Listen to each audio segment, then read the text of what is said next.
Good evening, everyone. I'm making this video while there is a worldwide clash seen in real time by everyone, by Elon Musk and Donald Trump. I don't want to enter into the reason of this discussion. Could be, I don't know, maybe even a very clever political plot in order to set up a second party that eventually, after the Trump mandate, could replace the Republican. I don't know. It's not why I'm talking to you. I'm trying simply to profit from that situation in order to explain, or try to explain, why one of the subjects that has been brought forward to explain this kind of row against Trump and Musk is not relevant. And this is the size of the public debt and of the US deficit. For who doesn't know me, I'm Claudio Borghi. I'm the senator of the Italian Republic. I used to be the head of the budget committee of the lower chamber of the Italian Republic. I'm former degree in economics and former managing director of Deutsche Bank and director of Merrill Lynch, all on financial market. So, why the public debt is not the problem that sometimes is said to be? I try to make it as simple as I can. The state is the source of both the debt and both the money. Let's suppose that this is a dollar. This is printed by the Treasury. So the Treasury prints dollar. Of course, it doesn't need to print in paper. It's simply done by crediting the account, and make so via the central bank. The central bank is owned by the state. So the state uses the central bank to print money. The Treasury, without the central bank in the middle, prints debt. So I take this one is a mini bot, but people that knows me in Italy knows who they are. But let's say that this is a paper representation of a Treasury bill. Both are printed by the state.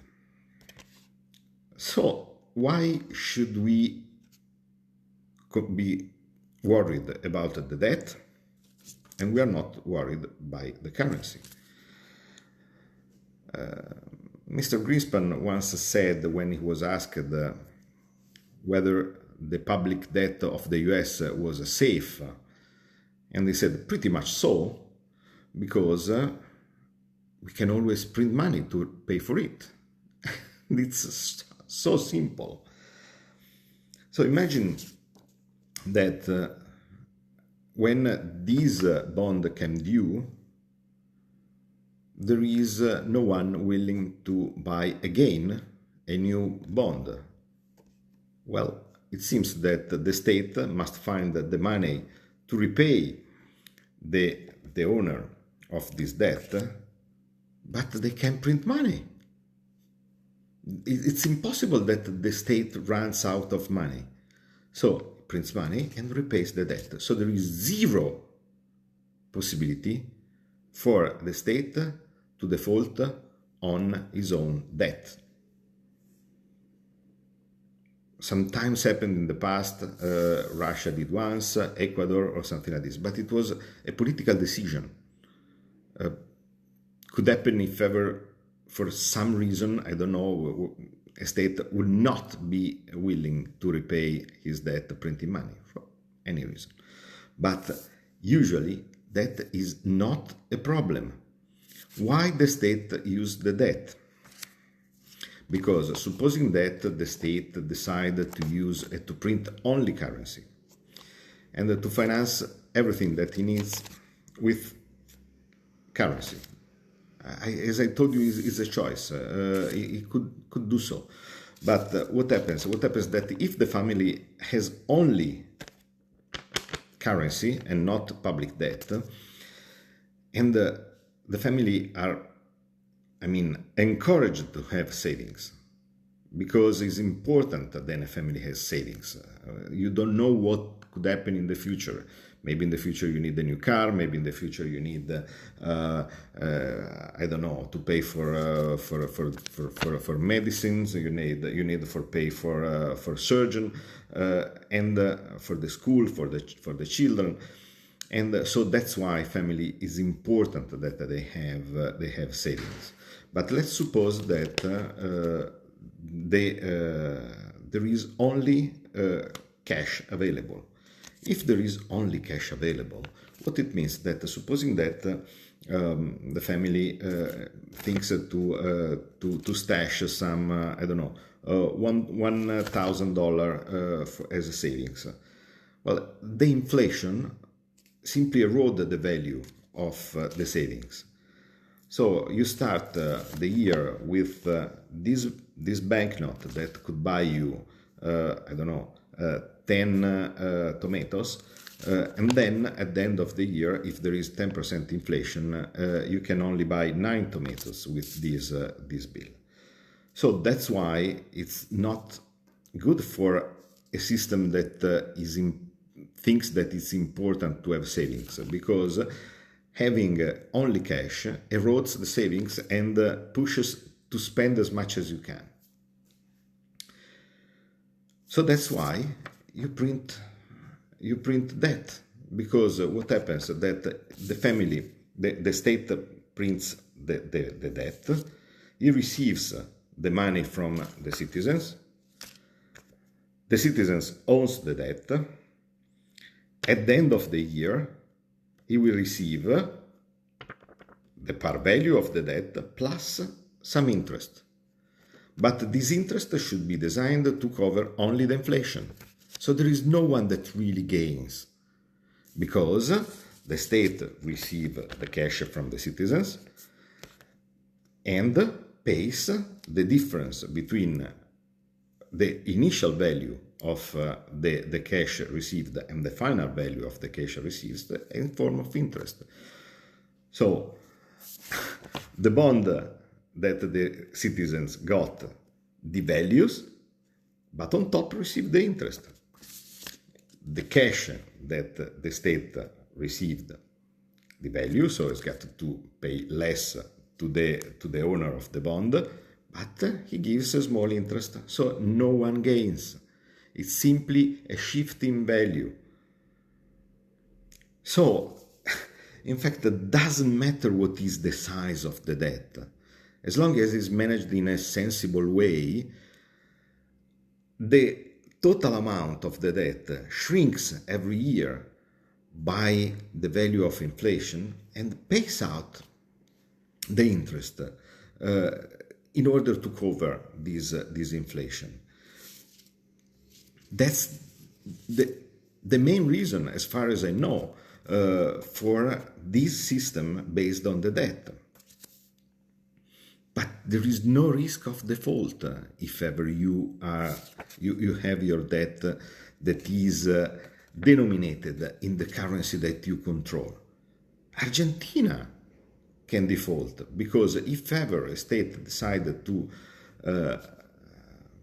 make debt in a foreign currency, and Argentina did with the IMF and the international lenders, and decided to make their debt in a foreign currency, then you don't have the control of the money, and so you cannot repay, if at will, your debt. The only constraint that you have is linked by two factors.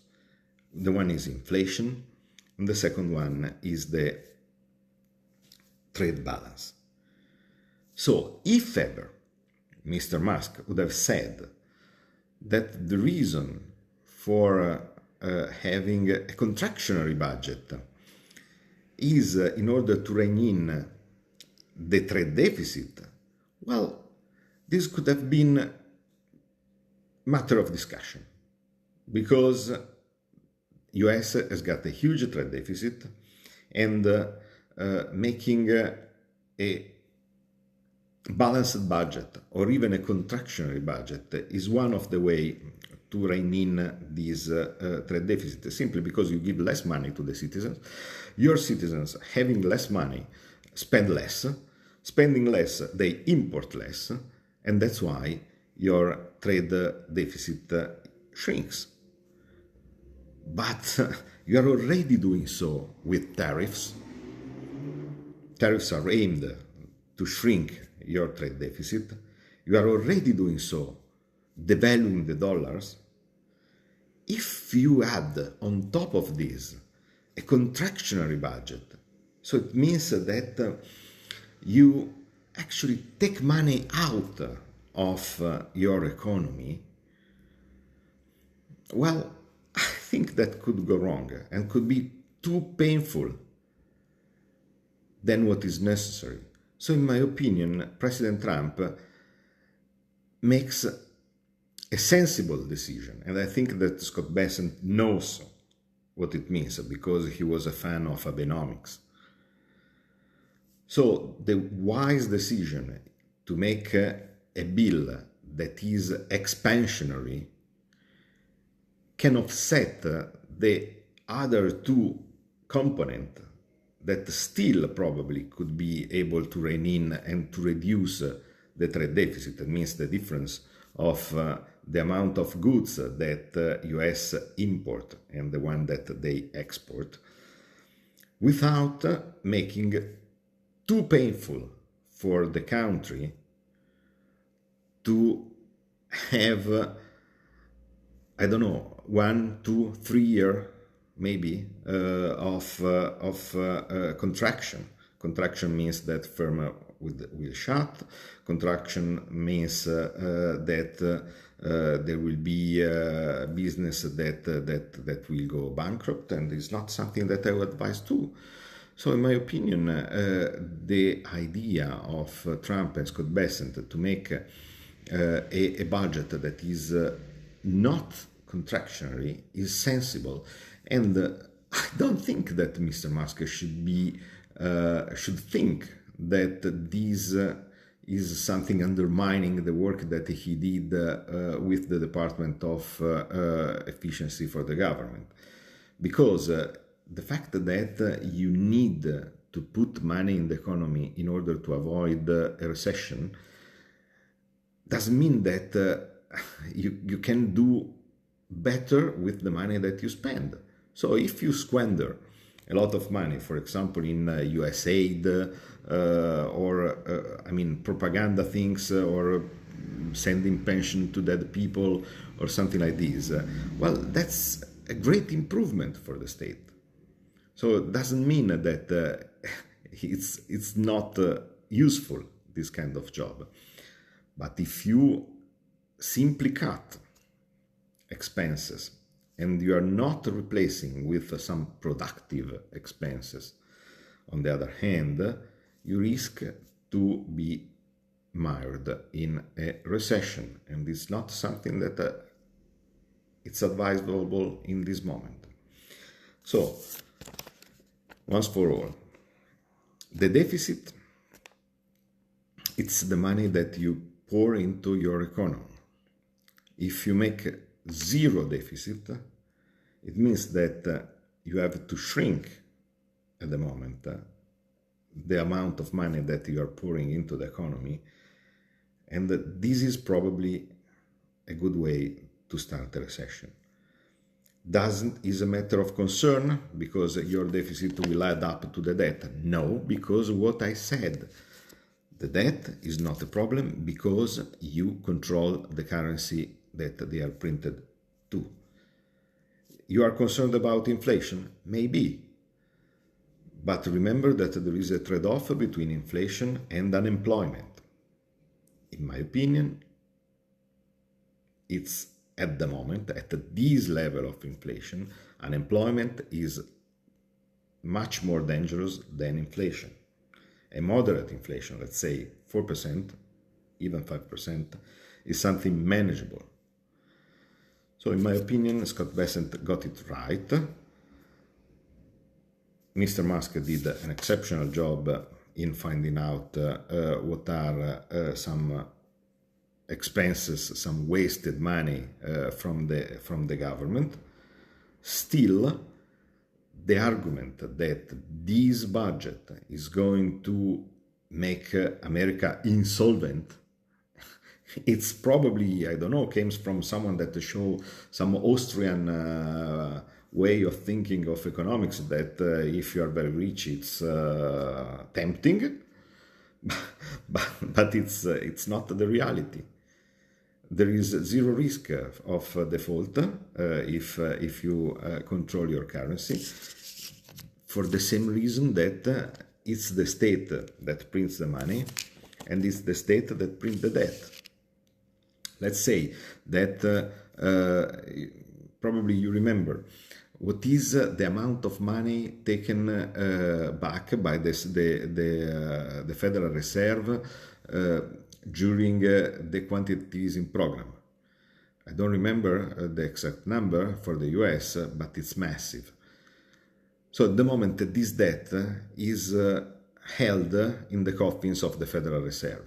If tomorrow the Federal Reserve is going to cancel that debt, and doing so it's simply to push a button, no one will know. The sun rises again, the morning you wake up and make a little tour with your dog, you sip your coffee. But actually, this is a debt that is already being repaid. The Federal Reserve printed money. With that money printed out of nothing, bought back some debt that was savings by the citizens. So the citizen has been paid, he received money, and so now the citizen has got the money, has got no credit outstanding. The credit of the citizen, that is the debt of the state, is in the coffins of the Federal Reserve. So it means that the state is the debtor and the Federal Reserve is the creditor. But both are part of the state. So it's like a consolidated budget. And if you are both debtor and creditor, then you can raise your debt. So should be easy. Should be easy and not a matter of concern. This is the simplest thing that I can do to explain this funny thing about the debt and why the public debt is not a matter of concern.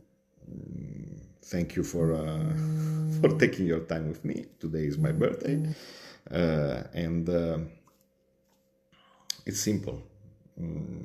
US is not Argentina. US is not Italy that doesn't control the central bank.